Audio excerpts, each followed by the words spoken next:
ভাগ্নের জন্মদিন, ভাগ্নে মানে যে ক্যামেরা ধরেছে তার জন্মদিন। তার জন্মদিনে আমরা শুধু তিলকচন্দ্রপুর থেকে এসেছি দিদির বাড়ি। এসেই আমি কিন্তু কাজে লেগে গেছি। আলু পোস্তর আলু কেটে দিয়েছি, মাংস ঝোলের আলু কেটে দিয়েছি। এখন বসেছি পেঁয়াজ, রসুন, আদা, লঙ্কা, টমেটো এসব কাটাকাটি এসব করতে। দিদি ওখান থেকে বলে এলো চল আমি যাব, গিয়ে জামা প্যান্টটা চেঞ্জ করে নাইটিটা পরেই আগে রান্না করতে লেগে যাব। বুঝতে পারলি তো?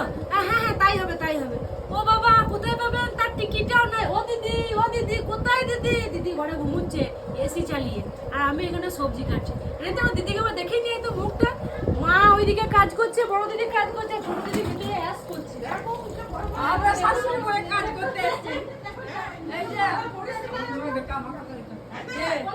এই যে শাশুড়ি বলে আমরা কাজ করতে এসেছি বড় মেয়ের ঘরে। না না, মুখে বড় বড় ফুটানি মারছি না। হ্যাঁ, কিচ্ছু না। খালি এডিটটা হয়ে গেলে কাপড়টা খুলে দেবো আর পাল বালিশের খোলটা পরে নেবো, বাস। ব্যাস প্রমাণ বসে আছে। ক ঘন্টা হয়ে গেল? খোল পরে নেবো। ক ঘন্টা হলো? হ্যাঁ? কে বলবো কেন? বড় দিদি ভাবলো কি যে এরা আসছে, বড় দিদি একটু অসুস্থ, তো ও ভাবলো কি যে ভালো হলে ভাইয়ের বউটা এলো, বোনটা এলো, দুজনে মিলে করে নেবে। সকাল থেকে ও করছে মনে করুন পুজো দেওয়া, রান্না করা, বিভিন্ন রকমের খাবার বানানো ছেলের জন্য। ও ভাবলো কি যে তাহলে আমি একটু বিশ্রাম পাবো।